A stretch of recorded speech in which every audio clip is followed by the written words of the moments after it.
نحمده ونصلي على رسوله الكريم اما بعد فاعوذ بالله من الشيطان الرجيم بسم الله الرحمن الرحيم رب اشرح لي صدري ويسر لي امري واحلل عقدة من لساني يفقهوا قولي. السلام علیکم. کیا حال ہے آپ لوگوں کا؟ آپ سب کے پاس پمفلٹ ہے؟ سب کے پاس ہونا چاہیے.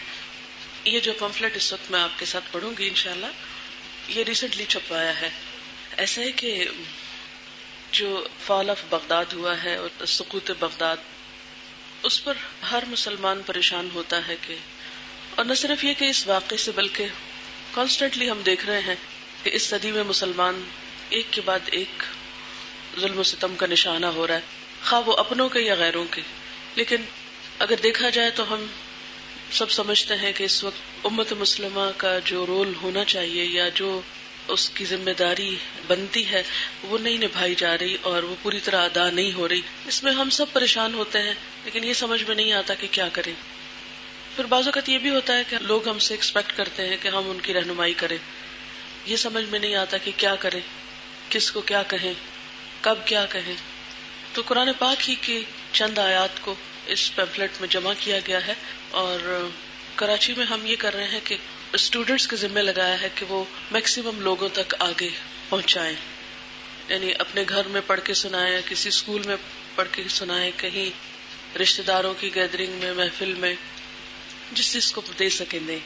تو بنیادی طور پر اس کا میسج کیا ہے کہ اب بھی نہ جاگے تو، یعنی اس کا مطلب کیا ہے اب بھی نہ جاگے تو، یعنی امت مسلمہ کب تک اپنی ذمہ داریوں سے کنارہ کشی کر کے یا اپنے فرائض ادا نہ کر کے خواب غفلت میں مبتلا رہے گی. اس کا مجھے رات ایک تجربہ بھی ہوا. کل رات ہم فیصل آباد سے آ رہے تھے تو راستے میں کچھ گاڑی خراب ہو گئی، راستہ کچھ لمبا ہو گیا. اب ہوتا یہ ہے کہ جب سفر لمبا ہو جاتا ہے تو آپ چلتے چلتے پہلے تو دیکھتے رہتے ہیں ڈرائیور کس طرح چلا رہا ہے، کوئی ادھر ادھر کچھ نہ، حالانکہ آپ کی ذمہ داری نہیں ہوتی، لیکن آپ بلا وجہ کانشیس رہتے ہیں کہ کیا ہو رہا ہے. کوئی چھوٹی سی چیز بھی آگے پیچھے ہو رہی ہے تو آپ سمجھتے ہیں کہ جیسے اس کو کنٹرول کرنا آپ کا کام ہے، لیکن ایک وقت آتا ہے کہ آپ تھک جاتے ہیں. تو ایسے ہی وہ ہم سب کے ساتھ کہ ہم گاڑی میں جو بھی لوگ بیٹھے ہوئے تھے تو جب سفر کم رہ گیا تو ہم سب سونے لگ گئے، اور اتنی شدت کی نیند تھی کہ جو ڈرائیور اور اس کے ساتھ شخص تھا ان کو نہیں پتا تھا ہمیں جانا کہاں ہے، نا اسلام آباد میں کہاں آنا ہے. انہیں الہدا کا نام بھی نہیں پتا تھا، نہ ہی یہ پتا تھا کسی نے ہمارے لیے وہاں سے ارینج کیا تھا. اب وہ ہم سے پوچھے، اور ہمیں اتنی نیند آئی ہوئی تھی، ہم نے سے کہا کہ آپ اسلام آباد لے چلے. جب اس نے اسلام آباد کا موڑ کاٹ لیا ادھر سے، کہتے ہیں آپ کدھر کو جانا ہے؟ ہم نے کہا ابھی سیدھا ہی چلے، ورنہ 2-3 کٹ آتے ہیں نا. اچھا میرا بالکل دل نہ چاہے کہ میں آنکھیں کھو، ایک تو میری طبیعت بھی کچھ ٹھیک نہیں، تو میں نے کہا آپ سیدھے ہی چلے، ورنہ ہوتا ہی کہ پہلے ہی موڑ سے یا دوسرے سے تو موڑ ہی جاتے ہیں اس طرف، ایک گزرا دوسرا تیسرا. ہم نے کہا 0 پوائنٹ سے موڑ لینا. اس کو کیا پتا 0 پوائنٹ کیا ہے. ہوش ہمیں جب آئے کہ جب 0 پوائنٹ بھی کراس ہو گیا.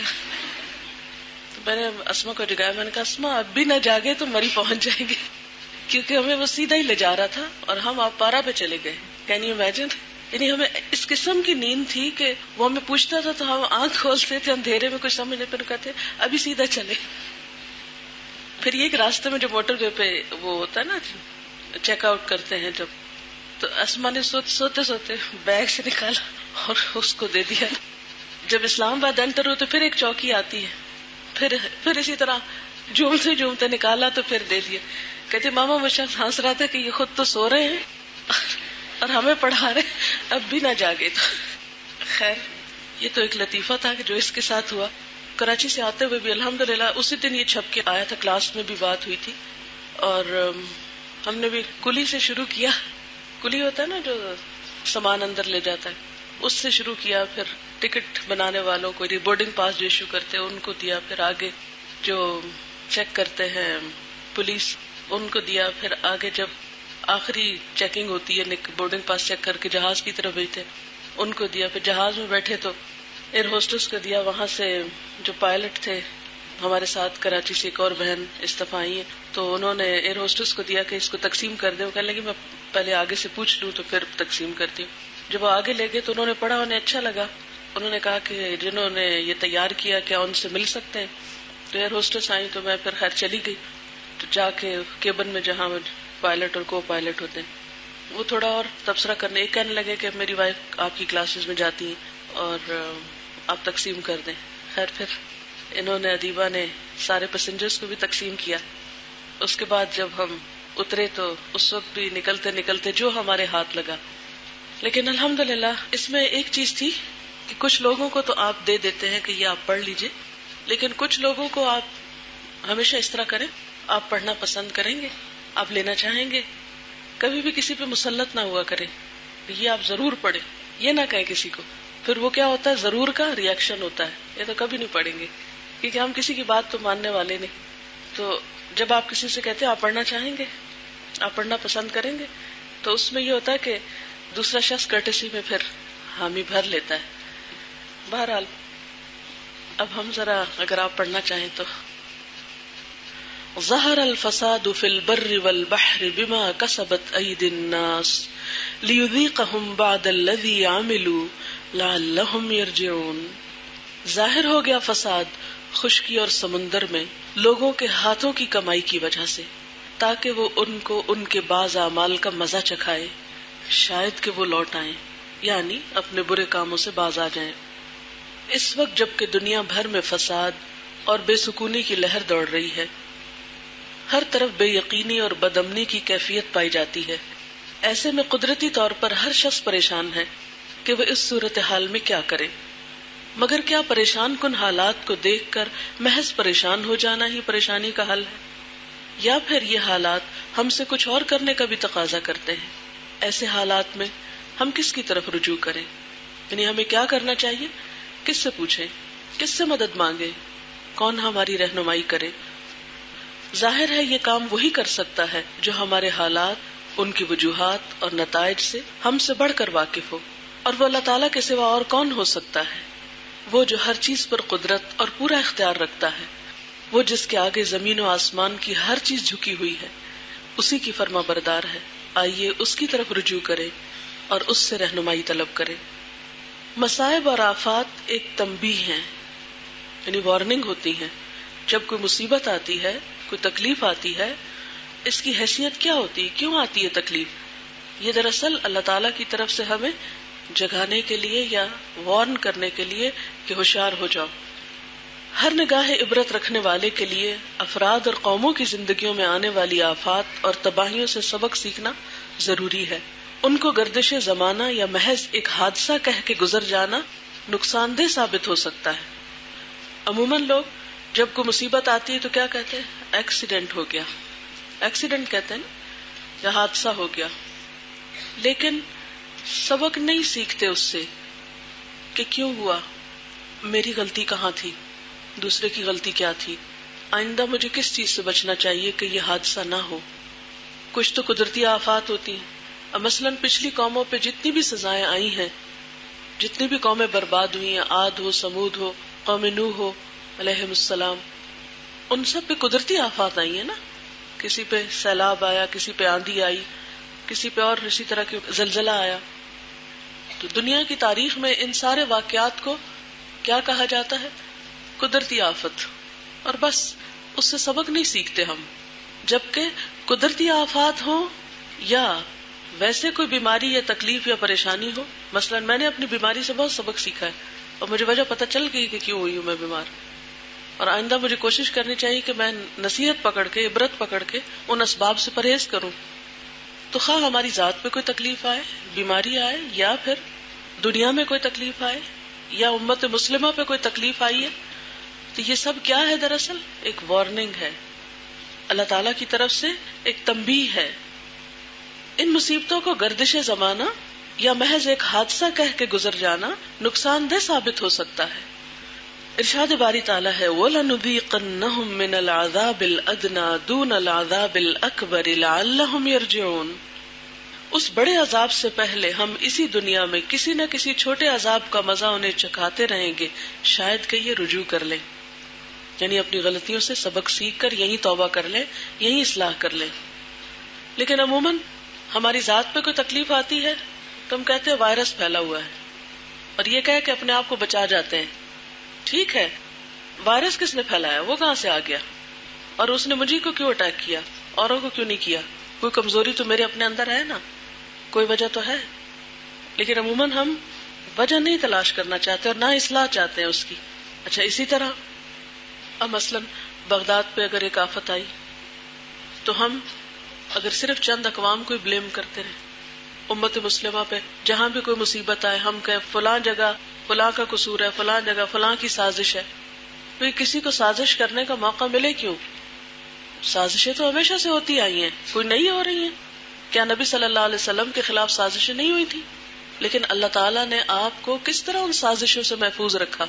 کبھی غور کیا ہم نے؟ کیا وجہ ہے کہ آج کے مسلمان ہی سازشوں کا شکار ہو رہے ہیں؟ اللہ تعالیٰ کیوں نہیں ہماری حفاظت کرتا؟ وجہ ہمارے اپنے اندر ہے، کمزوری اپنے اندر ہے، لیکن ہم نہیں اسے جاننا چاہتے اور نہ دور کرنا چاہتے ہیں.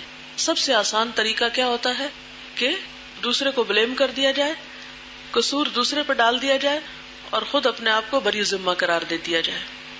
اس سے نقصان سراسر پھر اپنا ہوتا ہے. تو جب تک امت مسلمہ اپنی ناکامی کے اسباب جان کر ان کی اصلاح نہیں کرے گی، اس وقت تک حالات نہیں بدل سکتے. آفات سے بچنے کا نسخہ کیا ہے؟ قرآن پاک میں اللہ تعالیٰ فرماتے ہیں فَلَوْلَا كَانَتْ قَرْيَةٌ آمَنَتْ فَنَفَعَهَا إِيمَانُهَا إِلَّا قَوْمَ يُونُسَ لَمَّا آمَنُوا كَشَفْنَا عَنْهُمْ عَذَابَ الْخِزْيِ فِي الْحَيَاةِ الدُّنْيَا وَمَتَّعْنَاهُمْ إِلَىٰ حِينٍ. چنانچہ کوئی بستی ایمان نہ لائی کہ ایمان لانا اس کو فائدہ دیتا یا اس کے لیے نفع مند ہوتا، سوائے یونس علیہ السلام کی قوم کے. جب وہ ایمان لے آئے تو ہم نے رسوائی کے عذاب کو دنیاوی زندگی میں ان پر سے ٹال دیا اور ان کو ایک وقت خاص تک کے لیے زندگی سے فائدہ اٹھانے کا موقع دیا. گویا اللہ تعالیٰ پر ایمان اور اس کی اطاعت کا راستہ ہی کامیابی کا راستہ ہے. حل کیا ہے؟ رب کی طرف پلٹ آئیں. وَأَنِيبُوا إِلَىٰ رَبِّكُمْ وَأَسْلِمُوا لَهُ مِن قَبْلِ أَن يَأْتِيَكُمُ الْعَذَابُ ثُمَّ لَا تُنصَرُونَ. پلٹ آؤ اپنے رب کی طرف اور مطیع بن جاؤ اس سے پہلے کہ تم پہ عذاب آ جائے اور پھر کہیں سے تمہیں مدد نہ مل سکے. اچھا آپ دیکھیں، ہم سب چھوڑیں باقیوں کو، اپنا اپنا جائزہ لیں، میں اپنا آپ اپنا. ہم سب اس بات کو تو مانتے ہیں نا کہ ہمارے ایمان کا لیول اوپر نیچے ہوتا رہتا ہے.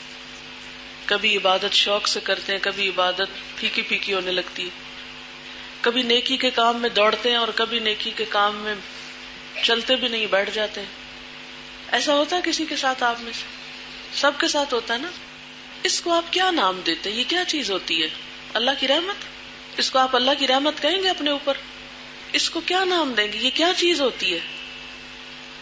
میں تو کہتی ہوں کہ یہ اللہ کی ناراضگی کا ایک انداز ہے. نیکی کی توفیق ملنا، نیکی کے قابل ہونا اللہ کی خاص رحمت سے ہوتا ہے، توفیق سے ہوتا ہے. اور نیکی کے کام سے محروم ہونا، نیکی کے کام میں پیچھے ہو جانا، نیکیوں میں پیچھے چلے جانا، آپ اس کو اللہ کی رحمت کہیں گے؟ نہیں. اچھا جب ایسا ہونے لگتا ہے تو پھر ہم کیا کرتے ہیں؟ حل کیا ڈھونڈتے ہیں؟ اس کا علاج کیا کرتے ہیں؟ یہ بھی ڈپریشن کا یہ ایک مائنیوٹ سا دورہ ہوتا ہے نا. عموماً ہم کیا کرتے ہیں؟ لوگوں پہ نظر ڈالتے ہیں، کون ہماری مدد کرے. کرتے ہیں نا ایسا؟ اس کے پاس روتے ہیں، اس کے پاس روتے ہیں، اس کو اپنا حال سناتے ہیں، اس کو سناتے ہیں، راہ چلتے ہر ایک کو کہتے رہتے ہیں ہمارا ایمان بڑا کمزور ہو رہا ہے. کیا اس سے حل ہو جاتا ہے؟ مجھے یہ بتائیے کہ کتنی دفعہ ایسا ہوا کہ آپ کا ایمان کمزور ہو اور آپ لوگوں سے اس کا شکوہ کریں اور لوگ آپ کو علاج بتا دیں اور اس کا حل آپ کو مل گیا. کم از کم مجھے تو کبھی نہیں ایسا فائدہ ہوا. مجھے تو ایسا کرنے سے الٹا زیادہ نقصان ہوتا ہے. میں پتہ کیا کرتی ہوں؟ انیبوا الی ربکم، فوراً اللہ کی طرف رجوع، استغفار کی کثرت، نفل حاجت.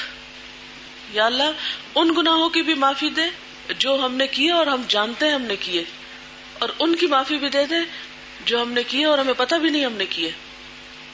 بجائے اس کے کہ ہم اس سے ذکر کریں، اس کو وائرس لگائیں، اس کو کریں، اس کو کریں، کیوں نہ اللہ کی طرف رجوع کریں. ہماری کمزوریوں کا سب سے بڑا علاج، خواہ وہ ایمان کی کمزوری ہو یا نیت اور ارادے کی کمزوری ہو نیکی کے کام میں، یا عبادت کے لطف میں کمزوری ہو، یا شوق سے دین کا کام نہ ہو رہا ہو، دین کے کام میں دل نہ لگ رہا ہو، جیسا قرآن پڑھنے میں دل نہیں لگ رہا، تفسیر سننے میں دل نہیں لگ رہا، لکھنے کو دل نہیں چاہ رہا، یہ ساری جو بیزاری کی کیفیتیں ہیں، اور بیزاری بھی دین کے کام میں، اس سے بڑی کوئی سزا ہو سکتی ہے ہمارے لیے کہ ہم اپنی زندگی ضائع کر لیں، اللہ کی نعمت کی ناقدری کریں؟ قرآن پاک میں اللہ تعالیٰ فرماتے ہیں یعرفون نعمت اللہ ثم ینکرونہا، اللہ کی نعمت کو پہچانتے ہیں پھر اس کا انکار کر دیتے ہیں، گویا پہچانتے ہی نہ ہو۔ ینکرونا نکرہ کس سے ہے؟ معرفہ کا اپوزٹ ہوتا ہے نا، یعرفون اور ینکرونا دونوں ایک دوسرے کے اپوزٹ ہوتے ہیں۔ اللہ کی نعمت پہچانتے ہیں، کیا اللہ کا دین اللہ کی نعمت نہیں؟ کیا قرآن کی مجلس میں آنے کی توفیق مل جانا، اس کا راستہ مل جانا، وقت اور زندگی اور صحت کا مل جانا، یہ اللہ کی نعمتیں نہیں کہ جس نے ہمیں یہاں لا کے بٹھایا ہے یا نہیں؟ اسے آپ نعمت نہیں کہیں گے؟ پھر یہاں آ کے دل کا نہ لگنا، اسے عذاب نہیں کہیں گے؟ کیا کہیں گے عذاب کے علاوہ؟ اللہ کی ناراضگی نہیں ہے، لیکن ہم نہیں پہچانتے۔ اس کا حل کیا ہے؟ کثرت سے استغفار، اللہ کے آگے بیٹھ کے روئیں، کسی سے ذکر کرنے کی ضرورت نہیں۔ اور آپ دیکھیں پکاریں، جو دکھی دل اور مصیبت زدہ دل اللہ کو پکارتا ہے، اللہ تعالیٰ تو اس کی پکار فوراً سنتا ہے۔ یہ بات میں کیوں اتنی شدت کے ساتھ کہہ رہی ہوں؟ میں نے یہ ہفتہ جو قرآن نہیں پڑھا ہے نا، میں جانتی ہوں میرے دل کے اوپر کیا گزری ہے۔ حالانکہ میں کیسٹ تلاوت کی لگا کے سن لیتی ہوں بیچ میں، کیونکہ کان بھی میرے نہیں سن پاتے۔ جب مجھے فلو کا اٹیک ہوتا ہے تو میرے سب سے زیادہ آنکھیں، ناک، کان، پورا یہ جو اوپر کا حصہ ہے جو سارا استعمال ہوتا ہے سوچ بچار میں اور بولنے میں اور پڑھانے میں اور پھر لوگوں کی بات سننے میں، سب متاثر ہوتا ہے، شدید متاثر ہوتا ہے۔ لہذا ایون ذکر تک کرنا میرے لیے دوبھر ہو جاتا ہے۔ میں چونکہ پرسنلی ریسنٹلی اس ایکسپیرینس سے گزری ہوں، تو ان دنوں میں جو کچھ میں سوچتی رہی ہوں اور جو کیفیات میرے اوپر آتی رہی ہیں، اس کو میں رکھ کے سوچتی رہی ہوں ان سارے لوگوں کے بارے میں جو قرآن سے تعلق نہیں رکھتے، یا جن کا تعلق قرآن سے مضبوط نہیں ہے، یا جو قرآن کی نعمت کی قدردانی نہیں کرتے، پھر ان کے دلوں کا حال کیا ہوتا ہوگا۔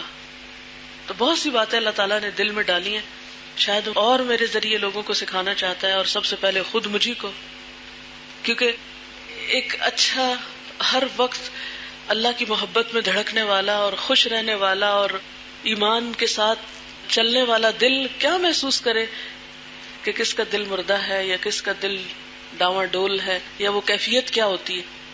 تو اس بیماری نے مجھے اس ڈاواں ڈول دل، اس مردہ دل، اس بیمار دل، اس دین میں دلچسپی نہ رکھنے والے دل کی کیفیات سمجھائی ہیں، اور اسباب مجھے اللہ تعالیٰ نے سجھائے ہیں کہ کیا گزرتی ہوگی وہ لوگ، زندہ کس طرح رہتے ہیں، وہ زندوں میں مردہ لاشیں ہیں جو قرآن کے بغیر دل ہے۔ میں نے وہ حدیث پڑھی تھی، اس کا ترجمہ ہے، وہ دل جس میں قرآن کا کوئی حصہ نہیں، وہ ویران گھر کی طرح ہے۔ ویران گھر کی طرح ہے وہ دل جس میں قرآن نہیں نا۔ اور قرآن کا حال کیا ہوتا ہے؟ اگر آپ اس کو مضبوط نہیں پکڑتے تو وہ اس اونٹ سے بھی زیادہ تیزی سے نکل جاتا ہے جو رسی توڑا کے جاتا ہے، جس کی رسی کھول دی جائے تو وہ جتنی تیزی سے بھاگ جائے گا، گم جائے گا آپ سے، یہ بھی اتنی تیزی سے نکلتا ہے۔ میں جس کا دن رات پڑھنا پڑھانا کئی سالوں سے الحمدللہ یہی ہے، اگر ایک ویک کی بریک آتی ہے اس میں تو حال کیا ہوا ہے۔ تو جو لوگ قرآن ایک سال پڑھ کے پھر پڑھنا چھوڑ دیتے ہیں یا تعلق کم کر لیتے ہیں، تو میں بہت اچھی طرح محسوس کر سکی ہوں کہ پھر ان کا حال کیا ہوگا، اور پھر انہیں کرنا کیا چاہیے۔ کہ میں اپنے اوپر بہت سے تجربے ان دنوں کرتی رہی ہوں کہ مجھے اپنے آپ کو ٹھیک کرنے کے لیے کیا کرنا ہے، کیا کرنا ہے۔ اور جس چیز نے بہت زیادہ فائدہ دیا ہے وہ یہ کہ جس دن میں پڑھا تو نہیں پا رہی تھی، لیکن آخری دن مجھے یہ تھا کہ میں پھر 3-4 دن اور غائب ہوں گی تو میں اپنی کلاس کو ذرا دیکھ جاؤں، کیونکہ جن لوگوں کو آپ روز دیکھتے ہیں تو مجھے سورۃ کہف کی وہ آیت یاد آ رہی ہے کہ وَاصْبِرْ نَفْسَكَ مَعَ الَّذِينَ يَدْعُونَ رَبَّهُمْ بِالْغَدَاةِ وَالْعَشِيِّ يُرِيدُونَ وَجْهَهُ وَلَا تَعْدُ عَيْنَاكَ عَنْهُمْ تُرِيدُ زِينَةَ الْحَيَاةِ الدُّنْيَا وَلَا تُطِعْ مَنْ أَغْفَلْنَا قَلْبَهُ عَنْ ذِكْرِنَا وَاتَّبَعَ هَوَاهُ وَكَانَ أَمْرُهُ فُرُطًا۔ وَاصْبِرْ نَفْسَكَ، جما کے رکھو اپنے نفس کو، اپنے آپ کو، اپنے دل کو، کس کے ساتھ؟ مع الذین، ان لوگوں کے ساتھ، یدعون ربہم، جو پکارتے ہیں اپنے رب کو بالغداۃ والعشی، صبح و شام، ولا تعد عیناک عنہم، اپنی نگاہیں ان سے نہ پھیرنا، اپنی نگاہیں نہیں ہٹانا ان سے. میں نے کہا میرے دل کا قرار کس میں ہے کہ میں قرآن کی مجلس میں جا کر بیٹھوں، بھلے میں نہیں پڑھا سکتی، میں ان لوگوں کو جو صبح شام اپنے رب کو پکارتے ہیں، جو اس مجلس کو سجاتے ہیں، میں ان کے ساتھ جا کے بیٹھ جاؤں، بس میرا علاج اسی میں. اور جو ہی میں گئی ہوں، تھوڑی دیر میں بیٹھی ہوں، میں زیادہ بیٹھ بھی نہیں سکتی تھی، تھوڑی دیر بیٹھی ہوں، تفسیر لگی رہی، کیسٹ چل رہی تھی، میں بھی سنتی رہی ہوں، لیکن صرف دیکھنے نے، صرف ان کے ساتھ بیٹھنے نے، صرف بیٹھنے نے میرے اندر ایک بہت بڑا فرق کیا. اور پھر اس کے ساتھ استغفار، اس کے ساتھ اپنے گناہوں کی جانچ پڑتال، کیونکہ ہر وقت جب آپ مصروف ہوتے ہیں نا تو اپنی بہت سی غلطیاں آپ کو نہیں نظر آتی. آپ کہتے ہیں اچھا ابھی دیکھتی ہوں، چلو آگے، چلو ابھی دیکھتی ہوں، چلو. ہاں، ایک اور بڑی مصیبت، جب بیمار ہوتا ہے انسان، نماز میں آپ زیادہ قیام نہیں کر سکتے، نوافل نہیں پڑھ سکتے، بمشکل فرض آپ ادا کرتے، وضو نہیں کر سکتے، کیونکہ مجھے بخار اس طرح کا تھا کہ وضو کرنے سے میرے سارے جسم میں درد شروع ہو گئی، تو مجھے تیمم کرنا پڑا 2 دن. اب وضو نہیں کر سکتے، وضو آپ کے اوپر سے کتنی میل اتارتا ہے. تو یہ جتنی بھی چیزیں ہیں، اچھی مجلس، نماز کا خشوع، ذکر کی کثرت، اور ایسے لوگوں کو دیکھنا بھی کہ یدعون ربہم بالغداۃ والعشی یریدون وجہہ، جو صرف خالی خولی اونچی اونچی آواز میں پڑھنے والے نہیں بلکہ یریدون وجہہ. کیونکہ ہوتا پتہ کیا ہے، جب ہم 2-4 لوگوں سے ملتے ہیں تو بعض اوقات ہمیں خالص لوگ نہیں بھی ملتے، لیکن جب آپ ایک بھری مجلس میں بیٹھتے ہیں نا، میں جب اپنی کلاس میں بیٹھتی ہوں نا پڑھانے کے لیے، تو کبھی کسی اسٹوڈنٹ میں نظر پڑتی ہے، کبھی کسی پہ پڑتی، کبھی کسی پہ، بہت زیادہ چہرے دیکھتی ہوں. تو آپ یقین مانیں کہ بعض اسٹوڈنٹس کے چہروں پر ایسی خشیت ہوتی ہے، ایسا خشوع ہوتا ہے، ایسا تقویٰ ہوتا ہے، کوئی آیت ان کے اندر اس طرح جا رہی ہوتی ہے کہ صرف اس ایک کو دیکھنا کافی ہو جاتا ہے. یریدون وجہہ، ان کے چہروں سے خدا ترسی ٹپک رہی ہوتی ہے، اور وہ آپ کے ایمان کو بڑھانے کے لیے بہت کافی ہوتے ہیں. تو یہ نہ سمجھے کہ استاد سے شاگرد ہی سیکھتے ہیں، شاگردوں سے استاد بہت کچھ حاصل کرتا ہے. اور ایسے لوگوں کی معیت میں بیٹھنا، ایسے لوگوں کے ساتھ. اب یہ آیت آپ کو پتہ ہے کس کے لیے اتری تھی؟ اللہ کے رسول صلی اللہ علیہ وسلم کے لیے، جن کے پاس جبریل امین آتے تھے، جن کی صحبت فرشتوں کی تھی، جو اللہ تعالیٰ سے براہ راست ہم کلام ہوئے تھے. ان کو کہا جا رہا ہے کہ اپنے آپ کو جما کے رکھیے، وَاصْبِرْ نَفْسَكَ مَعَ الَّذِينَ يَدْعُونَ رَبَّهُمْ بِالْغَدَاةِ وَالْعَشِيِّ يُرِيدُونَ وَجْهَهُ، جو خالص اللہ کی رضا چاہتے، کوئی ریاکاری کا ذکر نہیں کرتے، دکھاوے کے کام نہیں کرتے. وَلَا تَعْدُ عَيْنَاكَ عَنْهُمْ تُرِيدُ زِينَةَ الْحَيَاةِ الدُّنْيَا، ان کو چھوڑ کے تو دنیا کی زینت چاہو گے. اور دوسرا علاج وَلَا تُطِعْ مَنْ أَغْفَلْنَا قَلْبَهُ عَنْ ذِكْرِنَا، اس شخص کی بات نہیں ماننی جس کے دل کو ہم نے اپنے ذکر سے غافل کر دیا. غافل لوگوں کی مجلس سے دور بھاگنا، غافل لوگوں سے دور ہو کر اللہ سے ڈرنے والوں کی صحبت اختیار کرنا. وَاتَّبَعَ هَوَاهُ، اور ایسے لوگوں سے دور بھاگنا جو اپنے خواہشات کے بندے ہیں، خواہشات کے پیروکار ہیں. کیونکہ جو خواہشات کے بندے ہوتے ہیں ان کو اور کسی چیز سے دلچسپی نہیں سوائے اپنی خواہشات کے، لہذا ان کی مجلس اور ان کا قرب بھی آپ کو دنیا کا بندہ بنا دیتا ہے. وَلَا تُطِعْ مَنْ أَغْفَلْنَا قَلْبَهُ عَنْ ذِكْرِنَا وَاتَّبَعَ هَوَاهُ، اور اس کی آخری صفت کیا؟ وَكَانَ أَمْرُهُ فُرُطًا، اور اس کا معاملہ افراط و تفریط پہ مبنی ہے. کوئی اس کی زندگی میں اسٹیبلٹی نہیں، کوئی استقامت نہیں، کوئی خدا ترسی نہیں، کچھ نہیں.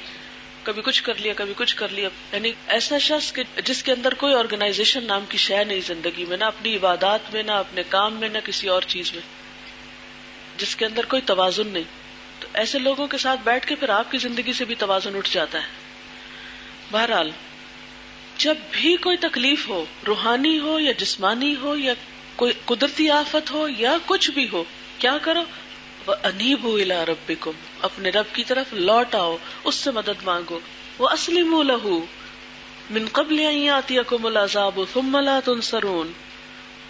ایسے حالات میں ضرورت اس بات کی ہے کہ انفرادی اور اجتماعی سطح پر اپنی اصلاح کی فکر کی جائے، اپنی اصلاح کی فکر کی جائے. اگر ہم تمام دنیا کے حالات کے بگاڑ کی اصلاح نہیں کر سکتے تو کم از کم اپنی اصلاح تو کی جا سکتی ہے. تو آئیے ہم اپنی اصلاح کی طرف توجہ کریں، اپنی ذات سے شروع کریں، کیونکہ وہ مصائب جن میں آج دوسرے گھرے ہوئے ہیں کل ان لوگوں کو بھی گھیر سکتے ہیں جو آج محض تماشائی ہیں. واتقوا فتنة لا تصيبن الذين ظلموا منكم خاصة واعلموا ان اللہ شدید العقاب. اور بچو اس فتنے سے جس کی شامت مخصوص طور پر صرف انہی لوگوں تک محدود نہ رہے گی جنہوں نے تم میں سے گناہ کیا ہو، اور جان لو کہ اللہ سخت سزا دینے والا ہے. گناہوں کی معافی مانگ لیں، اللہ تعالیٰ سے اپنے گناہوں کا اعتراف کریں اور استغفار کا خصوصی اہتمام کریں. ارشاد باری تعالیٰ ہے وَأَنِ اسْتَغْفِرُوا رَبَّكُمْ ثُمَّ تُوبُوا إِلَيْهِ يُمَتِّعْكُمْ مَتَاعًا حَسَنًا إِلَىٰ أَجَلٍ مُّسَمًّى وَيُؤْتِ كُلَّ ذِي فَضْلٍ فَضْلَهُ وَإِن تَوَلَّوْا فَإِنِّي أَخَافُ عَلَيْكُمْ عَذَابَ يَوْمٍ كَبِيرٍ. اور یہ کہ تم اپنے رب سے معافی چاہو اور اس کی طرف پلٹ آؤ تو وہ ایک مدت خاص تک تم کو اچھا سامان زندگی دے گا اور ہر صاحب فضل کو اس کا فضل عطا کرے گا. لیکن اگر تم منہ پھیرتے ہو تو میں تمہارے حق میں ایک بڑے ہولناک دن کے عذاب سے ڈرتا ہوں. سیدنا ہود علیہ السلام نے اپنی قوم سے یہی فرمایا وَيَا قَوْمِ اسْتَغْفِرُوا رَبَّكُمْ ثُمَّ تُوبُوا إِلَيْهِ يُرْسِلِ السَّمَاءَ عَلَيْكُمْ مِدْرَارًا وَيَزِدْكُمْ قُوَّةً إِلَىٰ قُوَّتِكُمْ وَلَا تَتَوَلَّوْا مُجْرِمِينَ. اے میری قوم کے لوگو، اپنے رب سے معافی چاہو پھر اس کی طرف پلٹ آؤ، وہ تم پر آسمان کے دہانے کھول دے گا اور تمہاری موجودہ قوت پر مزید قوت کا اضافہ کرے گا. مجرم بن کر منہ نہ پھیرو. اس میں ایک خاص غور کے قابل بات آپ نے دیکھی استغفار کے فائدوں میں، تمہاری موجودہ قوت پر مزید قوت کا اضافہ کرے. تو انفرادی طور پر آپ کی ویکنس کا علاج پھر کیا ہوا؟ کمزوری کا علاج کیا ہے؟ پھر قوت کی کمی، چاہے ایمان کی ہو چاہے روح کی ہو، کسی کی بھی علاج کیا؟ استغفار. تمہاری موجودہ قوت پر مزید قوت کا اضافہ کرے گا. اور ولا تتولوا مجرمین، نافرمان بن کے، مجرم بن کے، قصور اور گناہ کے بوجھ سر پہ لاد کے مت پھرو. وتوبوا الی اللہ جمیعا ایھا المؤمنون لعلکم تفلحون. اور اے مومنو، تم سب مل کر اللہ سے توبہ کرو تاکہ تم فلاح پاؤ. اس موقع پر ہم سب کو اجتماعی توبہ کا اہتمام کرنے کی ضرورت ہے. یہی ہماری موجودہ کمزوری اور بے بسی میں قوت کا ذریعہ بن سکتا ہے. اسی میں کامیابی کی ضمانت ہے اور مشکلات کا حل بھی اسی میں ہے. اللہ کو کثرت سے یاد کریں. بیرونی مشکلات کے مقابلے میں اندرونی دنیا میں سکون پیدا کریں، یعنی دل کو اپنے دیکھیں تاکہ حالات کا بہتر طور پہ مقابلہ کرنے کے قابل ہوں. ارشاد باری تعالیٰ ہے الا بذکر اللہ تطمئن القلوب. سنو، اللہ کی یاد ہی وہ چیز ہے جس سے دلوں کو اطمینان نصیب ہوتا ہے. اور اللہ تعالیٰ کا وعدہ بھی ہے فَاذْكُرُونِي أَذْكُرْكُمْ وَاشْكُرُوا لِي وَلَا تَكْفُرُونِي. بس تم مجھے یاد کرو، میں تمہیں یاد کروں گا، میری شکر گزاری کرو اور ناشکری سے بچو. صبر، نماز اور دعا سے مدد لیں. یا ایھا الذین آمنوا استعینوا بالصبر والصلاۃ ان اللہ مع الصابرین. اے لوگو جو ایمان لائے ہو، صبر اور نماز سے مدد لو، اللہ صبر کرنے والوں کے ساتھ ہے. غیر معمولی حالات کچھ غیر معمولی عبادت کا تقاضا کرتے ہیں. نمازوں کو وقت کی پابندی اور خشوع کے ساتھ ادا کرنے کی کوشش کریں. نوافل اور خصوصاً تہجد اور نماز توبہ وغیرہ کا اہتمام کریں. اور ان مواقع پہ یہ قرآنی دعا کثرت سے مانگے ربنا افرغ علینا صبرا وثبت اقدامنا وانصرنا علی القوم الکافرین. اے ہمارے رب، ڈال دے ہم پر صبر اور جما دے ہمارے قدم، کیونکہ اگر ہمارے قدم ڈگمگانے لگے دین کے راستے سے تو ہمارا انجام کیا ہوگا. اور کافر قوم پر ہماری مدد فرما، یعنی اس کے خلاف. خصوصاً فتنوں سے بچاؤ اور اپنے ایمان کی حفاظت کے لیے اللہ تعالیٰ سے دعائیں مانگے. مصیبت زدہ لوگوں کے لیے بھی کثرت سے دعائیں مانگے اور اپنی استطاعت کے مطابق جس قسم کی بھی عملی مدد ظلم کو روکنے اور مظلوم کی امداد کے لیے ممکن ہو کریں. رسول اللہ صلی اللہ علیہ وسلم نے ارشاد فرمایا دعا نازل شدہ آفات اور جو ابھی نازل نہیں ہوئی سب کے لیے فائدہ مند ہے، لہٰذا اے اللہ کے بندو دعا ضرور کیا کرو. تو آپ دیکھیں ہماری ساری کمزوری کا علاج کیا ہے؟ استغفار میں، دعا میں. جب جہاں دیکھیں مشکل پڑی ہے پلٹے فوراً اللہ کی طرف. اس کو تو پکارتے نہیں، اس سے تو مدد مانگتے نہیں، لوگوں کی تلاش میں رہتے ہیں کہ لوگ ہماری مدد کریں. یاد رکھیں لوگوں سے بھی مدد مانگنی ہو تو پہلے اللہ سے مانگ کے لوگوں کے پاس جایا کریں تاکہ بھٹکنے سے بچیں. قرآن پاک ذریعہ نجات ہے. قرآن پاک ذریعہ نجات ہے. رسول اللہ صلی اللہ علیہ وسلم نے فرمایا ان قریب ایک بڑا فتنہ سر اٹھائے گا. صحابی نے عرض کیا اس فتنے میں ذریعہ نجات کیا ہوگا؟ یعنی دنیا میں جتنے بھی فتنے آئیں گے نجات کس سے ملے گی؟ آپ صلی اللہ علیہ وسلم نے فرمایا اللہ کی کتاب. اس میں تم سے پہلے گزرے ہوئے لوگوں کے حالات ہیں, تم سے بعد ہونے والی باتوں کی خبر ہے, تمہارے آپس کے معاملات کا فیصلہ ہے. جو کوئی اسے چھوڑ کر کسی اور بات کو اپنی ہدایت کا ذریعہ بنائے گا اللہ اسے گمراہ کر دے گا. اللہ کی مضبوط رسی یہی ہے, یہی حکمتوں سے بھری ہوئی یاد دہانی ہے, یہی بالکل سیدھی راہ ہے. جس نے اس کے ساتھ بات کی سچ کہا, جس نے اس پہ عمل کیا اجر پائے گا, جس نے اس کی بنیاد پہ فیصلہ کیا اس نے انصاف کیا. ارشاد باری تعالی ہے کتاب انزلناہ الیک مبارک لیدبروا آیات ولیتذکر اولو الالباب. یہ ایک بڑی برکت والی کتاب ہے جو ہم نے تمہاری طرف نازل کی ہے تاکہ یہ لوگ اس کی آیات پر غور کریں اور عقل اور فکر رکھنے والے اس سے سبق لیں. لہذا ضرورت اس بات کی کہ اس کتاب کو پڑھا اور سمجھا جائے, اس کے پیغام کو دوسروں تک پہنچایا جائے, اس کی رہنمائی میں زندگی گزارنے کے اصول طے کیے جائیں. رسول اللہ صلی اللہ علیہ وسلم نے فرمایا خیرکم من تعلم القرآن وعلمہ, تم میں سب سے بہتر وہ لوگ ہیں جو قرآن کا علم حاصل کریں اور دوسروں کو اس کی تعلیم دیں. نیکی کے کاموں میں جلدی کریں, نیکی کے کسی موقع کو ہاتھ سے نہ جانے دیں, مہلت عمل نہ جانے کب ختم ہو جائے. رسول اللہ صلی اللہ علیہ وسلم نے فرمایا بادروا بالاعمال فتنا کقطع اللیل المظلم, اے لوگو جلدی کرو اعمال خیر کرنے میں ان فتنوں سے پہلے جو تاریک رات کے ٹکڑوں کی طرح ہر طرف چھائے ہوئے ہوں گے. حقوق العباد کی ادائیگی پہ خاص توجہ دیں, انسانوں کے حقوق ادا کرنے میں تاخیر نہ کریں. بندوں کو حقوق سے محروم کرنا ظلم ہے اور ظلم کی سزا دنیا اور آخرت دونوں میں ملتی ہے. رسول اللہ صلی اللہ علیہ وسلم نے فرمایا ظلم کرنے سے بچو, اس لیے کہ قیامت والے دن ظلم اندھیروں کا باعث ہوگا. پھر صدقہ و خیرات کا خصوصی اہتمام کریں. بلاؤں اور آفات سے بچنے کے لیے صدقے سے بڑھ کے کوئی چیز فائدہ مند نہیں. آپ نے فرمایا صدقہ خیرات دینے میں جلدی کرو, اس لیے کہ بلا صدقے سے نہیں بڑھتی, یعنی آگے نہیں جا سکتی. صدقہ اللہ کے غضب کو ٹھنڈا کرتا ہے اور بری موت کو دور کرتا ہے. نیکی کا حکم دے, برائیوں سے روکے. کنتم خیر امۃ اخرجت للناس تأمرون بالمعروف وتنہون عن المنکر وتؤمنون باللہ, تم بہترین امت ہو جسے لوگوں کے لیے پیدا کیا گیا. تم نیک باتوں کا حکم دیتے ہو اور برائی سے روکتے ہو اور اللہ پر ایمان رکھتے ہو. اور انسان خسارے سے بچ نہیں سکتا جب تک کہ یہ چار کام نہ کرے. والعصر ان الانسان لفی خسر الا الذین آمنوا وعملوا الصالحات وتواصوا بالحق وتواصوا بالصبر.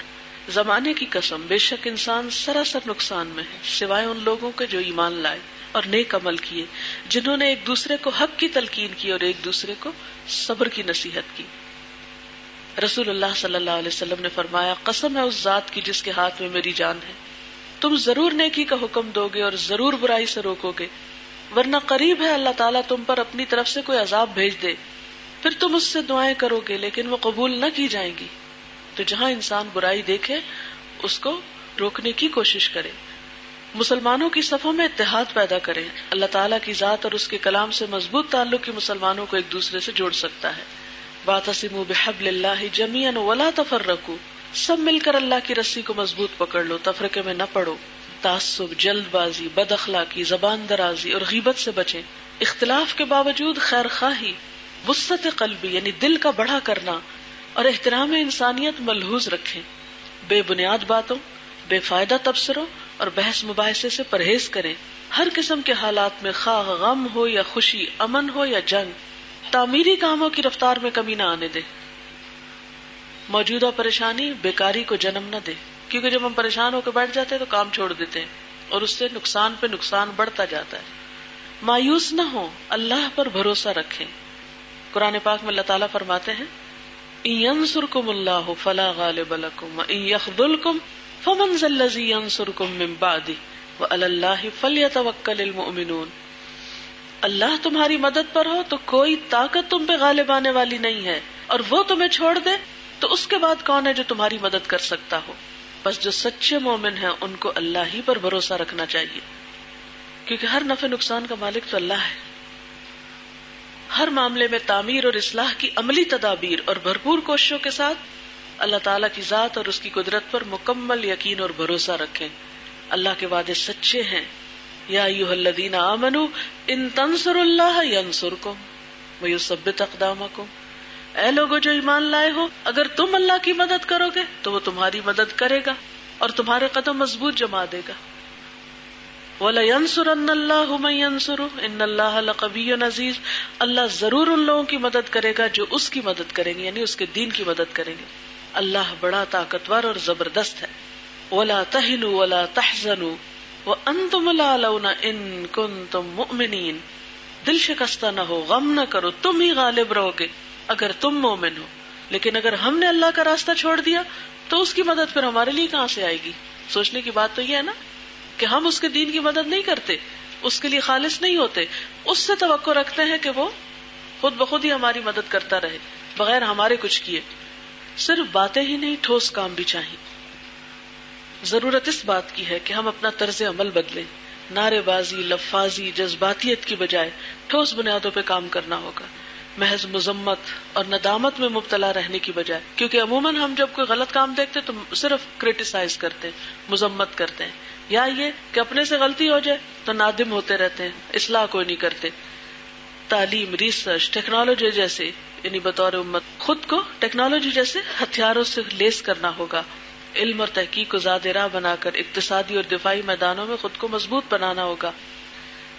ہر میدان میں ہر چیلنج سے نبٹنے کے لیے خود کو عملی طور پہ تیار کرنا ہوگا.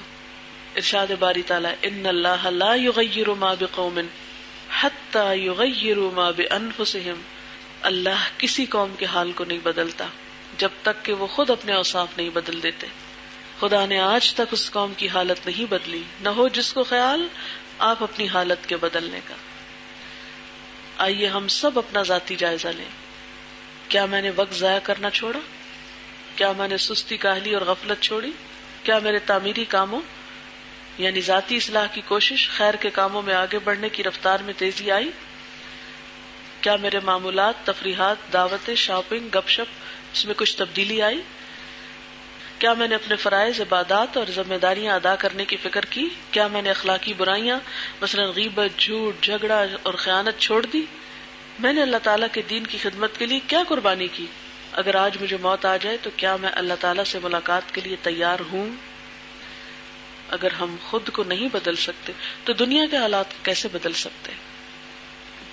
اب آپ میں سے کوئی کچھ کہنا چاہے تو یو آر ویلکم. جو لوگ ہاسٹل میں ہیں اس کو گھر پوسٹ کر دیں خط میں ڈال کے، اور ان کو آگے لکھ دیں کہ آگے 10 لوگوں کو پڑھ کے سنا دیں. بالکل ایمان کمزور ہے نا، اپنے اندر کمزوری ہے. جب تک یہ دور نہیں ہوگی تو ہم اٹھ ہی نہیں سکتے.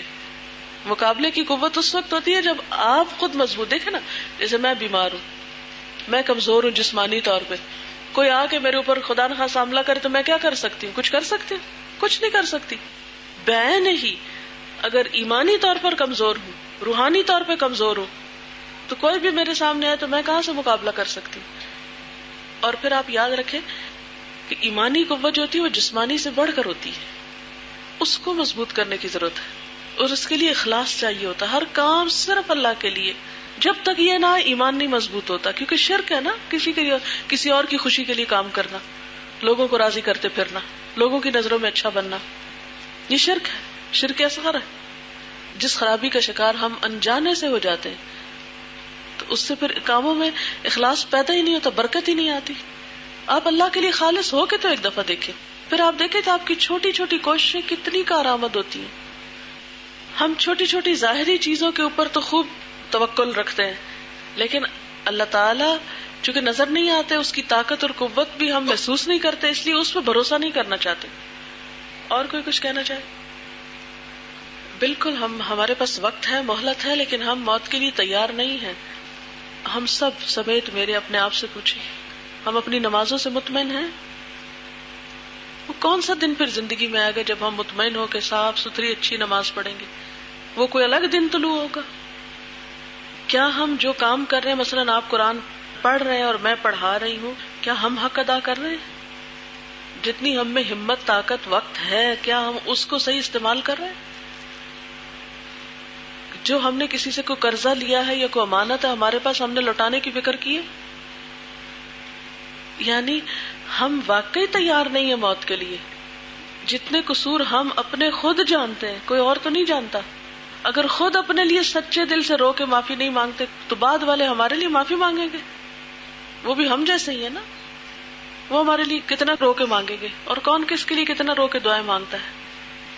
کسی نے اپنا تجربہ بھیجا ہے، میرا جب ایمان کا لیول کم ہو تو میں حاجت کے نفل پڑھ کر یہ دعا خصوصاً پڑھتی ہوں: اللہم اغفر لی خطیئتی وجہلی واسرافی فی امری وما انت اعلم بہ منی، اللہم اغفر لی ہزلی وجدی وخطئی وعمدی وکل ذالک عندی. کہتی ہے کہ اس کے بعد ایک دم میرے دل کی کیفیت بدلتی ہے. الحمدللہ. یہ مسنون دعاؤں میں دعا شامل ہے. یعنی ہم دو ایکسٹریم پہ چلے جاتے ہیں نا، یا تو اللہ تعالیٰ کا نام ہی نہیں لیتے اور یہ کہتے ہیں سب کچھ ہم خود ہی کر لیں گے، اور یا پھر جب بگاڑ بیٹھتے ہیں کام تو پھر کہتے ہیں اللہ تعالیٰ سیدھا کر دے گا. یہ کسی اور نے لکھا ہے، میرے ساتھ بھی کچھ ایسا ہی ہوا. بخاری کی کلاس میں فصیحہ باجی نے بات کی کہ ہم لوگوں کی بجائے اپنا معاملہ اللہ کے سامنے پیش کیوں نہیں کرتے، اس کی طرف رجوع کیوں نہیں کرتے. میں بہت پریشان تھی اور اس کی وجہ مجھے خود بھی سمجھ نہیں آ رہی تھی. میں نے بہت دفعہ چاہا کہ کسی باجی سے شیئر کروں، لیکن پھر باجی کی بات یاد آتی اور میں مسلسل یہ پڑھتی رہی: اللہ اللہ ربی لا اشرک بہ شیئا. اور رات کو بھی کافی دیر نیند نہ آئی، رو کر اللہ سے دعا کی اور یہی دعا بار بار پڑھی اور کسی کے پاس نہ گئی، نہ کسی سے شیئر کیا. الحمدللہ مجھے بے حد سکون ملا، اور اس دوران میرا پورا بھروسہ اللہ پر تھا، کیونکہ ہم نے قرآن میں پڑھا ہے اللہ تعالیٰ ہر پکارنے والے کی پکار کو سنتا ہے جب وہ اسے پکارتا ہے. یہ دعا میں اگر کسی کو بھی پریشان دیکھوں تو اس کو پڑھنے کے لیے کہتی ہوں. بہت اچھی بات ہے. اس میں آپ دیکھیں کہ رسول اللہ صلی اللہ علیہ وسلم پریشانی کے موقع پہ کیا کیا کرتے تھے؟ یہی دعا پڑھتے تھے نا: اللہ اللہ ربی لا اشرک بہ شیئا. اور پھر اسی طرح وہ ایک اور لا الہ الا اللہ العظیم الحلیم، وہ بھی ان دعاؤں میں لکھی بھی ہے. ہم سمجھتے ہیں کہ مصیبت جو ہے نا وہ صرف کوئی پیسے کھو گئے تو مصیبت ہے، یا کوئی چیز ٹوٹ گئی تو مصیبت ہے، یا کوئی فوت ہو گیا تو مصیبت ہے. کیا نماز میں دل نہ لگنا ایک مصیبت نہیں ہے؟ نماز قضا ہو جانا مصیبت نہیں ہے؟ نماز کو فوت ہونا کہتے ہیں. فوت ہونا، انسان فوت ہو جائے تو ہم دنوں روتے رہتے ہیں، نماز فوت ہو جائے پرواہ نہیں. یعنی فرائض میں کوتاہی ایک بہت بڑی مصیبت ہے. آپ کو پتا ہے کہ آپ صلی اللہ علیہ وسلم نے فرمایا کہ جس کی عصر کی نماز فوت ہو جائے کأنما غتر اہلہ ومالہ، گویا کہ اس کے گھر والے اور اس کا مال برباد ہو گئے. اتنی بڑی آفت ہے. اور ہم کئی دفعہ آرام سے دوپہر کو خوب کھانا کھایا، مزے سے سوئے، ایسا سوئے کہ شام تک سوئے رہے، اٹھے تو کہا اوہو آج تو عصر کی نماز ہی نہیں پڑھی، اور ہنس ہنس کے اس کو بتایا اس کو بتایا، آج تو میں ایسی سوئی مجھے تو عصر کی نماز ہی نہیں مجھ سے پڑی گی. حالانکہ گناہ ہو جائے تو اس کی تشہیر کرنا اس سے بھی بدتر ہے. جو لائٹلی دوسروں سے ذکر کر رہا ہے اوہو میری تو نماز ہی نہیں ہوئی آج، جس کا مطلب وہ دوسروں کو بھی ایک غلط بات بتا رہا ہے کہ نماز ختم ہو جائے تو کوئی افسوس کی بات نہیں، بس ٹھیک ہے جو ہو گیا سو ہو گیا. کبھی ایسا ہوا کہ ہماری کوئی نماز قضا ہوئی اور ہم نے کسی سے ذکر کیا ہو آج میری نماز قضا ہو گئی، تو کسی نے آگے سے افسوس کا اظہار کیا؟ کبھی ہوا؟ کوئی بھی نہیں. ہمیں اندازہ ہی نہیں کہ ہم کتنے بڑے لاس سے گزرتے ہیں، کیونکہ دنیا میں رزلٹ نظر نہیں آتا نا. ان ساری چیزوں کو پڑھ کر دل کو بہت تسلی ہوئی. اللہ نے راستے بتا دیے ہیں، ہر طرح سے رہنمائی کی ہے. اب پہلا قدم مجھے اٹھانا ہے، پہلی کوشش میری اور پھر اللہ کی مدد آئے گی. بالکل. اسے لکھا first I started pleasing my people but now I started pleasing to my loving Allah. It's better to say please to Allah rather than people. دیکھیں کہ اللہ کی محبت حاصل ہونے کا مطلب یہ نہیں ہوتا کہ ہم انسانوں سے بے نیازی برتیں یا انسانوں سے محبت نہ کریں.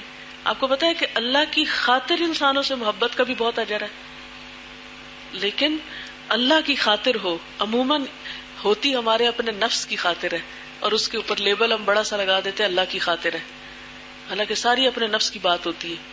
تو اس میں بھی فرق کرنے کی ضرورت ہے.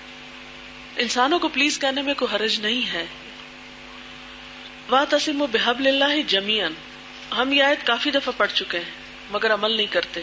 اس وقت ادھر بھی کتنے ہی لوگ ہوں گے جو ایک دوسرے سے ناراض ہوں گے. میرا کہنے کا مطلب یہ ہے کہ پہلے ہم مسلمانوں کے آپس کے تعلقات درست کرنے چاہیے. انہوں نے بالکل صحیح کہا ہے. آپ کو پتا ہے کہ تعلقات کا بگاڑ جو ہے آپس میں، وہ کس چیز کو بگاڑ دیتا ہے؟ آپس میں مسلمانوں کے تعلقات کا بگاڑ کس چیز کا بگاڑ بنتا ہے؟ پورے دین کا بگاڑ. پتا ہے آپ کو؟ وہ ایک حدیث ہے، اس وقت تو میرے پاس نہیں ہے، آپ کو بھی یاد ہی ہوگی کہ آپ صلی اللہ علیہ وسلم نے آپس کا جو بگاڑ یا فساد ہے اس کو الحالقہ کہا ہے. حالقہ، مونڈ دینے والی، صفائی کر دینے والی. لوگوں کو آپ نے فرمایا کہ بالوں کو مونڈنے والی چیز نہیں بلکہ یہ تو دین کو مونڈ ڈالتی ہے. یعنی انسانوں کا جو انسانوں کے ساتھ آپس کا بگاڑ ہوتا ہے نا، یعنی باہمی تعلقات کا اچھا نہ ہونا، ایک دوسرے سے بدگمانی رکھنا، ایک دوسرے کے لیے دل میں نفرت رکھنا، ایک دوسرے کو معاف نہ کرنا، دل تنگ کرنا، تکبر کا مظاہرہ کرنا، دوسروں کو اکڑ کے دکھانا کہ مجھے نہیں پرواہ تمہاری، مجھے نہیں ضرورت تمہاری. یہ کیا رویہ ہے؟ مومن تو مومن کے لیے کیا ہوتا ہے؟ کندھے جھکا کے رکھنے والا، یا مومن مومن کے لیے اکڑ دکھانے والا. کہیں پڑھا آپ نے؟ اور کون انسان ایسا ہے جس سے کبھی کوئی دوسرے کے لیے قصور نہ ہوا ہو؟ کبھی ہوا؟ کیا مجھ سے کسی اور کے لیے کبھی کوئی ایسی بات نہیں ہوئی؟ کبھی میں نے کسی کا دل نہیں دکھایا ہوگا؟ تو اگر کسی نے میرا دکھا دیا تو قیامت آ گئی. کیا ہوا؟ اگر میں چاہتی ہوں کہ میں نے کسی کو ستایا تو وہ مجھے معاف کر دے، تو کیا میرے اندر یہ ظرف نہیں ہونا چاہیے کہ میں بھی پھر لوگوں کو معاف کر دیا کروں؟ کبھی آپ سوچے تو کہ اتنا دل کو میلا رکھ کے، اتنا گند اٹھا کے کس کا نقصان کر رہے ہیں ہم؟ اور آپ نے فرمایا تھا کیا میں تمہیں بتاؤں نماز، روزے، حج، زکوٰۃ سے زیادہ فائدہ مند چیز اصلاح ذات البین، لوگوں کے باہمی تعلقات کی اصلاح کرا دینا. نماز روزے سے افضل عبادت ہے، لیکن ہم بگاڑ سے خوش رہتے ہیں، ان اسباب کو دور نہیں کرتے جس سے بگاڑ پیدا ہو، اور زیادہ اس کو پرووک کرتے رہتے ہیں، اور دلوں میں پال پال پال پال کے اس کو اتنا بڑا کر دیتے ہیں کہ بالآخر وہ ہم ہی کو لے ڈوبتا ہے گناہ. دیکھیں دین کا کام جو ہے نا، یہ بہت بڑا کام ہے، ہر ایک کے بس کی بات نہیں ہے، بہت بڑا کام ہے. یہ تو انبیاء نے کیا تھا. آپ کو میری بات سمجھ آئی؟ دین کا کام، دین کی تبلیغ کا کام، دین کو پھیلانے کا کام انبیاء کا کام ہے. یاد رکھیں چھوٹے دل والے لوگ اس کام کے قابل نہیں ہوتے. جو کسی کو معاف نہ کر سکے، جو اپنے دلوں سے حسد، بغض اور نفرتیں اور عداوتیں دور نہ کر سکے، جو تکبر دور نہ کر سکے، جو غلط فہمیاں نہ دور کر سکے، وہ لوگ اس کام کے قابل ہوتے ہی نہیں ہیں. وہ ہلکے ہوتے ہیں نا، ہلکے پیٹ، ہلکے دل. وہ پھر جو بھی چیز ہلکی ہوتی ہے وہ اٹھا کے پھینک دی جاتی ہے، پھک جاتی، ادھر ادھر لگ جاتی. جیسے پانی بہ رہا ہوتا ہے نا، تو چند تنکے اگر آ جائیں اس میں تو کبھی وہ ادھر چپٹ جاتے ہیں، کبھی ادھر چپک جاتے ہیں، کہیں کسی پانی کے ریلے میں ادھر ادھر گر جاتے ہیں، ختم ہو گئے. تو اگر ہم لوگوں کا بھی ظرف بہت چھوٹا ہے، اگر دل بڑے چھوٹے ہیں، نظریں بڑی کوتاہ ہیں، کسی کو معاف نہیں کر سکتے، کسی کے لیے دل میں جگہ نہیں بنا سکتے، پھر ہم اس کام کے قابل نہیں. اور کوئی اور کرے، بہت سارے کام ہے دنیا میں. تو اگر ہم واقعی چاہتے ہیں نا اللہ یہ خدمت ہم سے لے، تو اتنا بڑا دل کرنا پڑے گا، اتنا بڑا کرنا پڑے گا کہ زخم کھا کے بھی معاف کرتے جانا پڑے گا. اور یہ سوچ کر کہ انسان ہے، یہ نہیں غلطیاں کریں گے تو کون کرے گا؟ ان سب نے غلطیاں کرنی. ایکسپیکٹ کیا کریں لوگوں سے، فرشتہ بننے کی بجائے ان کی غلطیوں کو ایکسپیکٹ کریں. اور میں ہر وقت ذہنی طور پہ تیار رہتی ہوں کسی نہ کسی کی کوئی غلطی نظر آ جائے اور میں اس کو وہی معاف کروں. میں لوگوں کے اچھے سلوک کی بجائے لوگوں سے نفرتیں ایکسپیکٹ کرتی ہوں. میں لوگوں سے خیرخواہی کی بجائے لوگوں سے دشمنی ایکسپیکٹ کرتی ہوں. پھر اللہ ماشاءاللہ جو اچھا کر دے تو بہت ہی دل خوش ہوتا ہے. پھر چھوٹی سی بھی کسی کی بھلائی مجھے بہت اچھی لگتی ہے، یہ بہت اچھا ہے، کیونکہ اتنوں نے دکھ دیا، اگر یہ مجھے خوش کر رہا ہے تو یہ بہت ہی اچھا ہے. لیکن اگر میں الٹا ایکسپیکٹ کروں کہ سب لوگ میرے ساتھ بہت اچھا کریں تو پھر شاید کوئی کرے تو ہر وقت کڑتی جلتی رہوں گی نا، آگے تو نہیں کوئی کام کر سکوں گی. اور اگر سارے لوگ فرشتے تو مجھے تو تبلیغ کی ضرورت ہی نہیں، گھر بیٹھنا چاہیے. یہاں آنے کی کیا ضرورت ہے؟ یا کہیں بھی جانے کی، کل فیصلہ آباد تھی آج جاؤ، کل انشاءاللہ پنڈی گیپ جانا، تو کیا ضرورت ہے گھومنے پھرنے کی؟ گھر بیٹھے ہیں سب لوگ، فرشتے ہیں بیٹھے ہوئے اپنے گھروں میں. ہم سب میں کوتاہیاں نا، ہم سب کو ایک دوسرے کو یاد کرانے کی ضرورت ہوتی ہے. ہم سب ایک دوسرے سے سیکھتے ہیں، میں آپ سے سیکھتی ہوں، آپ مجھ سے سیکھتے ہیں. اسی میں ہماری اصلاح اور اسی میں بھلائی اور اسی میں کامیابی. کسی نے لکھا ہے جب میرے اعمال اچھے ہوتے ہیں تو میں بہت خوش ہو جاتی ہوں، اس کے نتیجے میں ایک دم فوراً عمل میں کمی آتی ہے. یہ بالکل صحیح لکھا ہے انہوں نے، اس لیے کہ اللہ تعالیٰ کو اپنا اچھا ہونا بالکل پسند نہیں کہ کوئی اپنے آپ کو اچھا سمجھے. یہ اس کی سزا ہوتی ہے، یہ اعجاب بالنفس ہوتا ہے. میں بڑی شے فوراً آئے گی، فوراً پلٹے گی. اس لیے الحمدللہ کہہ کے توبہ استغفار شروع کر دے کر، یا اللہ توبہ کہ میرے دل میں خیال ہی کیوں آیا. پھر میں سوچتی ہوں یہ کیا ہوا، تو مجھے اندازہ ہوتا ہے کہ میں نے دعا کرنا کم کی ہے یا اپنے اچھے عمل کو اپنی توفیق سمجھنے لگی تھی. پھر اللہ سے دعا کرتی ہوں اور اس سے توفیق مانگتی ہوں، تو اللہ تعالیٰ وہ عمل بعض اوقات کرواتا ہے جس کا مجھے پھر خود بھی اندازہ نہیں ہوتا. الحمدللہ اللہ نے آپ کو اتنی اچھی سوچ دی، اللہ تعالیٰ استقامت دے. آج سورۃ توبہ مکمل ہوئی، ساتھ ہی کلاس میں یاد دہانی کہ اللہ کے آگے توبہ کرنی ہے، کیونکہ آج ہم نے پڑھا ہے وَظَنُّوا أَن لَّا مَلْجَأَ مِنَ اللَّهِ إِلَّا إِلَيْهِ، جو 3 صحابہ کا واقعہ پڑھا ہے. لہٰذا فاتخذہ وکیلا، یعنی ہم اللہ کا دین چھوڑ کر، اللہ کی کتاب چھوڑ کر، اللہ کا راستہ چھوڑ کے جانا کہاں ہے ہم نے؟ اللہ ملجا من اللہ الا الیہ، کوئی ٹھکانہ ہے ہی نہیں سوائے اس کے کہ اسی کے دامن میں پناہ لیں. ہمارے بعض ایسے گناہ تھے جو ماضی میں ہو چکے، لوگوں کو اچھی بات بتانے میں ہیزیٹیشن ہوتی ہے، اپنا آپ بتاتے ہوئے بہت مجرم محسوس ہوتا ہے. دیکھیں کہ توبہ جو ہے وہ سارے گناہوں کو معاف کرتی ہے. 99 لوگوں کا جو قاتل تھا، توبہ سے اس کا گناہ بھی معاف ہو گیا تھا. اس لیے امید رکھا کریں ہمیشہ. اور دوسرا یہ کہ کسی کو بھی اپنے گناہوں کی لسٹ بتانے کی ضرورت نہیں. بعض اوقات ہم بے وقوفی کرتے ہیں، اپنے گناہ دوسروں کو بتا کے سمجھتے ہیں اب ہم معاف ہو جائیں گے. کسی کو ضرورت نہیں بتانے کی، آپ کا اور اللہ کا معاملہ ہے، بس ختم. ہوتا پتہ کیا ہے، پہلے گناہ کرتے ہیں، اس کی ایک ندامت ہوتی ہے، اس کو مٹانے کے لیے کسی کو بتاتے ہیں، الٹا اور ندامت لے کے آتے ہیں، اور پھر ایک اور خوف کہ پتہ نہیں اب یہ کسی اور کو نہ بتا دے. کیا حاصل ہوا؟ توبہ التائب من الذنب کمن لا ذنب له، گناہ سے توبہ کرنے والا ایسا ہے گویا اس نے گناہ کیا ہی نہیں. اسی لیے میں نے وہ یہ جو لیفلیٹ اس میں لکھا ہوا نا کہ محض ندامت اور مذمت اور یہ چیزیں کرتے رہنے سے نہیں کام بنتا. بس ٹھیک ہے ہوئی، اور اس کا حل کیا ہے؟ اب اپنے عمل کو درست کر لیا جائے. دین کا کام دوسروں کے مقابلے پہ نہ کرے، اور یہ نہ کرے کہ لوگ میرے ہی پاس آئیں اور جو میں کر رہی ہوں وہی سب کچھ نہیں. آپ اپنا کام کرتے چلے جائیں اور لوگوں کو ان کا کام کرنے دیں. اگر کہیں کو غلطی دیکھے تو آسان طریقے سے اصلاح کر دیں. کوئی مان جائے تو شکریہ، نہیں مانے تو اس کو اس کے حال پہ چھوڑ دیں. لست علیہم بمسیطر انما انت مذکر لست علیہم بمسیطر. آپ کا کام ہے نصیحت کرنا، آپ کا یہ کام نہیں کہ دوسروں کے سر پہ سوار ہو جانا. کوئی مان جائے تو ٹھیک، نہیں مانتا تو اپنا اللہ کو جواب دے گا، ہمارا کیا. اس پہ انشاءاللہ پھر بات کروں گی. یہ جو بات انہوں نے کی ہے نا کہ مقابلے پہ کام کرنا اور یہ کہ میری تعریف ہو، قرآن پاک میں ایک آیت آتی ہے انما بغیکم علی انفسکم. بغی کا معنی سمجھتے کہ نہیں آتا؟ نہیں پڑھا؟ میرا خیال ہے کہ 10 پارے میں بغی کا لفظ تو آ جاتا ہے. ہاں؟ سرکشی. شاباش. بغی کا لفظی معنی ہوتا ہے چاہنا، ٹو ڈیزائر، کچھ تلاش کرنا.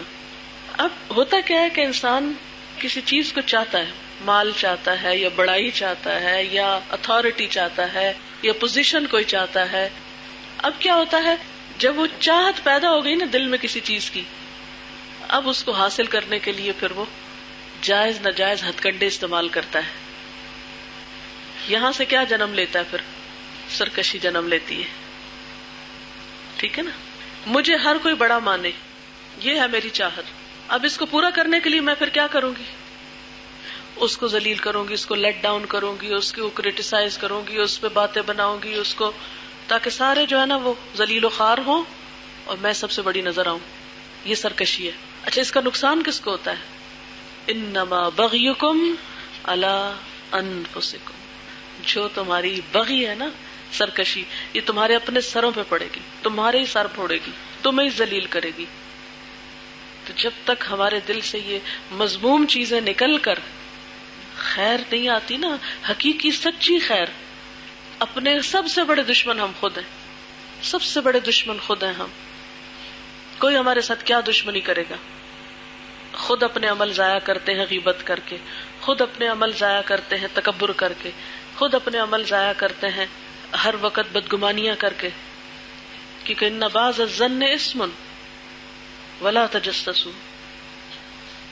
تو جتنے بھی حرام کام ہے نا، یعنی جب انسان دنیا کی محبت میں حب جاہ، حب مال، حب اسٹیٹس، ان چیزوں میں مبتلا ہوتا ہے تو پھر سرکشی آتی ہے اس کے اندر، اور جب وہ آتی ہے تو اپنے ہی دین کا، اپنے ہی ایمان کا نقصان کرنا شروع کر دیتا ہے، اپنے ہی ہاتھوں اپنے کیے ہوئے کو تباہ کر کے رکھ دیتا ہے. اس شخص سے بڑا مظلوم اور قابل رحم کون ہوگا جو اپنے اوپر خود ظلم ڈھا رہا ہو؟ اس کا ہاتھ کون پکڑے گا؟ اوکے، اجازت چاہوں گی. سبحانک اللہم و بحمدک، نشہد ان لا الہ الا انت، نستغفرک و نتوب الیک. والسلام علیکم و رحمۃ اللہ وبرکاتہ.